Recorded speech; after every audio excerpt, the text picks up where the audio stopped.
teatr tək adamın işi deyil.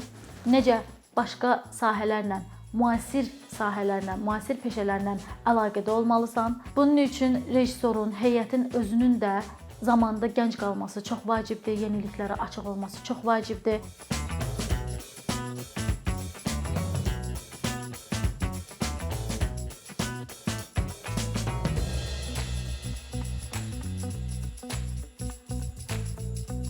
Biz dəfələrlə burada teatrın müxtəlif növlərinə müraciət eləmişik. Müxtəlif növləri haqqında, burada istifadə olunan texnikalar, metodlar haqqında danışmışıq. Bu gün isə interaktiv medianın teatrda istifadə olunmasından söhbət eləyəcəyik və müasir teatr interaktiv medianı özündə necə qəbul edir, necə transformasiyaya uğrayır. Və mən bu mühazirəni daha çox özümün rejissor təcrübəmdən yola çıxaraq öz tamaşalarımın üzərinə izah etmək istəyirəm. Ümumiyyətlə, baha görə interaktiv medianın hansı növlərini teatrda nə cür istifadə etmək olar?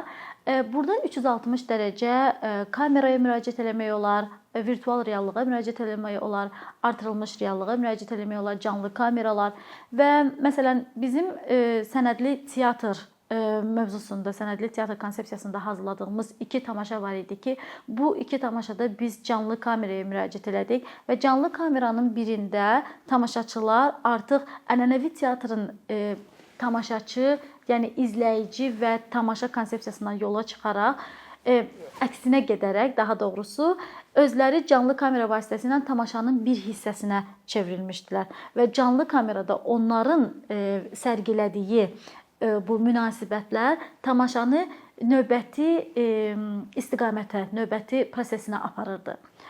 Digər canlı kamera təcrübəsində isə biz bir otaqda, blok olunmuş bir otaqdan tamaşaçıların oturduğu və hadisənin cərəyan olduğu növbəti bir otağa bir bağlılıq yaradırdı və bu tamaşaçını artıq həmin aktyorun reallıqdan, yəni özündən təcrid olunmuş, izolyasiya olunmuş bir məkandan özünün iştirak elədiyi bir məkana gətirilməsinə hazırlaşdırırdı və tamaşaçı bilirdi ki, onun üçün sanki bu bir şey rolunu oynayır. Kino texnikasının teatrda istifadə olunması. Məsəl üçün, əgər kinoda tamaşaçı bir çox kadrlara tak belə kəsilə-kəsilə eyni anda baxa bilirsə, bunun səhnədə, canlı fiziki səhnədə imkanı olmur. Fiziki səhnədə hadisələr sadəcə bir başlama nöqtəsindən başlayır və bitmə nöqtəsinə qədər davam eləyir. Canlı kamera isə, multimedia aləti isə, yəni interaktiv media aləti isə imkan yaradır ki, tamaşaçı eyni anda bir fiziki məkanda həm indi cərəyan olan, indi baş tutan hadisəyə baxsın, həm də canlı kamera vasitəsilə digər otaqda, digər bir məkanda baş verəni izləsin. Yəni tamaşaçının baxışı belədir. Burada böyük bir zoom out, böyük bir geniş mənzərə var. Bir də onun içərisində başqa bir məkanda baş verən hadisə baş verir. Və təbii ki, bunu interaktiv medianı yaxşı bilən insanlar bunu öz işlərində istifadə edəndə daha geniş imkanlar yarada bilirlər. Və müasir teatrda interaktiv media həm də məkan, fiziki məkan anlayışının məhdudiyyətlərini daha da genişləndirə bilir. Məsəl üçün, əgər bir teatrın və yaxud bir sənətçinin fiziki məkanı yoxdursa, getməyə bir yeri yoxdursa, işini çıxarmağa bir yeri yoxdursa və onun bilik və bacarıqları və yaxud komandasının, heyətinin bacarıqları imkan verir ki, o virtual reallıqda həmin işi yarada bilsin, o zaman biz virtual reallıq və artırılmış reallıq texnikasına baxa bilirik. Məsəl üçün, bizim ritual teatr və yaradıcılıq laboratoriyasında heyət olaraq Tısbağa Conatanın Macəraları adlı kölgə teatrı təcrübəmiz var və bu kölgə teatrı baş tutur virtual eynəyin içərisində. Biz bunu aparmışıq Azərbaycanın bölgələrində, rayonlarına və ucqar rayonlarına, belə deyək, Tərtərə, Mingəçevirə, 2 uşaq evinə və təsəvvür edin ki, Tərtərdə baş verən Tərtərdə uşaqlar gəliblər və onlar canlı səhnədə tamaşaya deyil, virtual eynəyin içərisində bir tamaşaya baxacaqlar. Və sən rejissor kimi, pedaqoq kimi heyət olaraq oturursan və uşaq eynəyi taxır və virtual reallığın sənə verdiyi, sənin üçün təyin elədiyi məkan çevrəsində, dairənin içərisində hadisəni izləməyə başlayırsan. Və bunu hazırlayarkən biz 360 dərəcəlik kameraya müraciət elədik, kamera texnikasına müraciət elədik. Hadisələr ənənəvi kölgə texnikasının, teatr texnikasını götürərək müasir 360 dərəcə interaktiv media texnikası ilə birləşdirdik və burada virtual məkanda bir hadisə yaranır. Uşaq eynəyi taxdığı zaman bədəni qalır fiziki məkanda, hadisənin, yəni özünün olduğu otaqda, özü isə neuroloji olaraq, beyin olaraq gedir düşür virtual reallığa, meşənin içərisinə. Və meşənin içərisində tamaşaçı üçün nə yaranır? 360 dərəcə ətrafı seyr eləmək, hadisələrlə bir yerdə hadisənin iştirakçısına çevirmək. Və fərqli-fərqli uşaqlardan, yəni uşaq tamaşaçılarımızdan fərqli-fərqli həm prosesin getdiyi vaxtda bildirişlər alırdı, həm də tamaşadan sonra onlara reflektiv olaraq soruşurduq ki, nə sənə təsir elədi, nə baş verirdi. Çox maraqlı araşdırma sualları ortaya çıxırdı. Və mən deyərdim ki, əslində interaktiv medianın teatrda istifadəsi bir də teatr üçün tədqiqat sahəsini aktivləşdirir. Nə baş verirdi burada? Uşaqlar elə olurdu ki, qaranlıq meşəyə düşürdülər, eynəyin içərisində göyə baxırlar, göydə ulduzlardır, ətrafda kölgəlikdir, çünki kölgə texnikasıdır, rəngli bir şey yoxdur, ağaclıqlardır. Qorxusu olan uşaq deyirdi ki, ay mama, hardasan? Qorxusu olmayan uşaq baxırdı. Tamaşanın içərisində heyvanlar orada meşədə hərəkət edəndə kömək istəyirdilər, yəni çevrilirdilər, kömək istəyirdilər uşaqdan ki, tısbağa çevrilib deyir ki, əlini mənə uzadarsan, mənə kömək lazımdır və uşaq avtomatik olaraq virtual reallığın içərisində əlini uzadırdı ki, fiqura kömək eləsin. Yəni neuroloji olaraq tamaşanın bir hissəsinə çevrilirdi. Uşaqda bir dəstək vermək, kömək eləmək, bir sosial qabiliyyət, emosional zəka inkişaf eləyirdi ki, orada bir şey baş verir, mənim köməyimə ehtiyac var, mən də bir proses yaranıb, hadisə yaranıb və düşünmədən necə deyək, təbii şəkildə hadisənin iştirakçısına çevrilirdi. Bax belə və biz də izləyirdik ki, hansı uşağın qorxusu var, hansı uşaq kömək eləyir, hansı uşağın aktyorluq bacarıqları daha yaxşıdır. Düzdür, gülməli hadisələr də baş verirdi ki, orada çevrədən çıxan uşaq avtomatik deyir ki, ay müəllim, axı mən heç nə görmürəm, ancaq səni görürəm belə və bu da uşaqların gülüşünə səbəb olurdu. Bu bizim kölgə texnikasını 360 dərəcə kamera vasitəsilə virtual reallığa adaptasiya etmək təcrübəmizdir və çox dəyərli təcrübələr əldə elədik. Növbəti texnikaya gələndə isə sənədli teatr konsepsiyasında işlədikcə mənim üçün çox maraqlı, rejissor kimi mənim üçün çox maraqlı bir sual yaranırdı ki, yaxşı, yeni nəsil daha çox vaxtını oyun zallarında keçirir, kompüter oyun zallarında keçirir və biz sənədli tamaşanı hazırlayırıq. Sənədli tamaşa bugün cəmiyyətin keçmişində, özündə baş verən real hadisələri əhatə eləyir. Burada gündəliklər var, burada sənədlər var, arxiv materialları var, şahid ifadələri var. Bunu biz səhnəyə çıxaranda biraz daha çox sanki yaşlı, ənənəvi teatrın yaşlılığını, yaşını göstərir üzərində. Necə edə bilərik ki, gənc nəsli oyun zalından çıxartıb hansısa bir sənədli tamaşanın dilinə qulaq asmağa cəlb eləyək? Yəni mən özüm üçün bu sualı düşünürdüm və heyət olaraq oyun tərtibatçısı, game developer deyirik, Roddigit rəqəmsal platformasından dostumu dəvət elədim, Ağababa Bağırov və Fuad Məmmədov bizdə oyun tərtibatçısı, deməli qrafik dizaynerdir və biz fikirləşdik ki, bu günləri bizim üçün ədəbiyyatda, ölkəmizin ictimai həyatında, məsəl üçün Qarabağ müharibəsi zamanı ən böyük dəstək verən fiziki, geoloji bir əhəmiyyəti olan nə var? Kür çayı. Dəli Kür filmindən, nə bilim, Ana Kür, Ata Kür, Çılğın Kür. Bax biz bunları birləşdirib Kür çayının xronikaları adlı necə bir teatr üzərindən mədəni iz yarada bilərik və necə gənc nəsli bura cəlb edə bilərik, həm də necə edə bilərik ki, teatrın təcrübəsində, Azərbaycan teatrının təcrübəsində yeni bir məhsul ortaya çıxsın. Düşündük, daşındıq, çətin idi. belə deyim də, çantalarımızı belimizdə şəlləyib Kür çayının sahilindəki bir neçə rayona imkanlarımız daxilində səfər elədik. Bunlardan biri Mingəçevir idi. Mingəçevirdə müharibənin, 1-ci Qarabağ müharibəsinin iştirakçıları ilə müsahibələr apardıq. Siz gələndə Kür çayı sizi necə qarşıladı? Kürün özündə katerlə görüşə, gəzintiyə çıxdıq. Kürdəki adanı gördük və belə ədəbiyyat araşdırmaları, şeirlər, poemalar ortaya Kür çayının xronikaları adlı sənədli oyun tamaşa çıxdı. Və tamaşaçı gələndə nə baş verir? Tamaşaçı virtual eynəyin vasitəsilə artıq 4-5 hekayəni özündə birləşdirən Kür çayının kənarında gəzintiyə çıxır. Və orada ona təklif olunur ki, 1-ci Qarabağ hekayəsində bir qadının başına gələn hadisə. Qadın hadisəsini danışa-danışa təklif eləyir. Bəlkə sən də vəfat edilənlərin xatirəsinə şam yandırmaq istəyərsən və virtual reallıqda bədəni fiziki məkanda qalıb, beyni, hissləri, emosiyası virtual reallığa köklənmiş tamaşaçı biz kənardan baxırıq. Avtomatik şəkildə əlini uzadır ki, interaktiv olaraq o şamı götürsün. Tamaşanın bir parçası olsun və götürür və ona təklif olunan sujet xətti üzrə, ssenari üzrə artıq davranış eləyir. Götürməyə də bilər, götürə də bilər. Götürdüyü zaman şamı Kür çayında buraxır ki, üssün, axar sularda üssün. Və yaxud bir balıqçının xatirəsinə qulaq asır. Balıqçının xatirəsinə qulaq asdıqca balıqçı ondan deyir ki, orada sahildə vedrə qoymuşam. Onu gətirə bilərsənmi? Balığı tutmuşam, balığı ora atım. Və qulağı ondadır, bədəni fiziki məkandadır otaqda, özü isə neuroloji olaraq virtual dünyada Kür çayının sahilindədir. Gedir, əyilir, vedrəni götürür, gətirir, verir və burada nə baş verir?